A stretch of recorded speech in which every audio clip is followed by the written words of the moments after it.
প্রিয় ভাই ও বোন, আসসালামু আলাইকুম। আজকের পর্বে আমাদের আলোচ্য বিষয় হচ্ছে একজন নারীর কান্না। হজরত খাউলা বিনতে সালাবা রাদিয়াল্লাহু আনহাকে তার স্বামী তালাক দিলেন। জিহার তালাক, জাহেলি যুগের প্রচলিত তালাক। নিজের স্ত্রীকে আপনি আমার মায়ের মতো এ জাতীয় কথার দ্বারা তৎকালে তালাক দেয়ার প্রচলন ছিল। একবার এ ধরনের তালাক দিলে তাকে আর ফিরিয়ে নেয়ার ব্যবস্থা ছিল না। স্বামীর মুখে একথা শুনতেই হজরত খাউলা রাদিয়াল্লাহু আনহা ছুটে এলেন রসুল আল্লাহ সাল্লাল্লাহু আলাইহি ওয়াসাল্লামের দরবারে।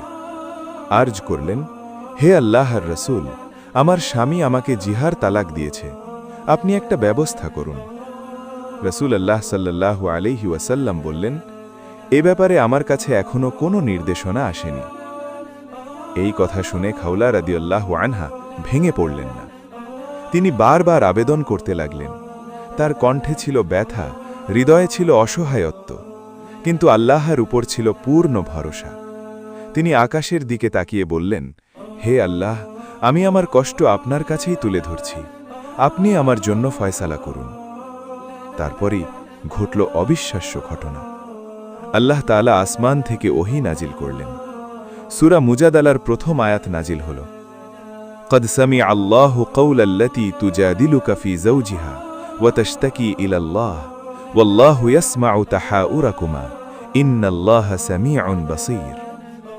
নিশ্চয়ই আল্লাহ শুনেছেন সেই নারীর কথা যে তার স্বামীর ব্যাপারে আপনার সাথে বিতর্ক করছিল এবং আল্লাহর কাছে অভিযোগ করছিল, আর আল্লাহ আপনাদের উভয়ের কথোপকথন শুনছিলেন। নিশ্চয়ই আল্লাহ সর্বশ্রোতা, সর্বদ্রষ্টা। সূরা মুজাদালা আয়াত 1। এরপর আল্লাহ জিহার তালাকের বিধান বাতিল করে দিলেন এবং নতুন নিয়ম দিলেন। যে ব্যক্তি এমন কথা বলবে তাকে কাফফারা আদায় করতে হবে, একজন দাস মুক্ত করা, না পারলে টানা 2 মাস রোজা রাখা, তাও না পারলে 60 জন মিসকিনকে খাওয়ানো। এভাবে আল্লাহ একজন অসহায় নারীর কান্না শুনলেন, তার অভিযোগ আসমানে পৌঁছে গেল, আর কিয়ামত পর্যন্ত মানুষের জন্য ন্যায় বিচারের একটি দৃষ্টান্ত স্থাপন করলেন। এই ঘটনা আমাদের শেখায়, হৃদয়ের গভীর থেকে করা একটি দোয়া আসমান পর্যন্ত পৌঁছায়। তাই কখনো হতাশ হয়ো না। আপনার কষ্ট, আপনার কান্না, আপনার দোয়া সবই আল্লাহর কাছে পৌঁছে যাচ্ছে।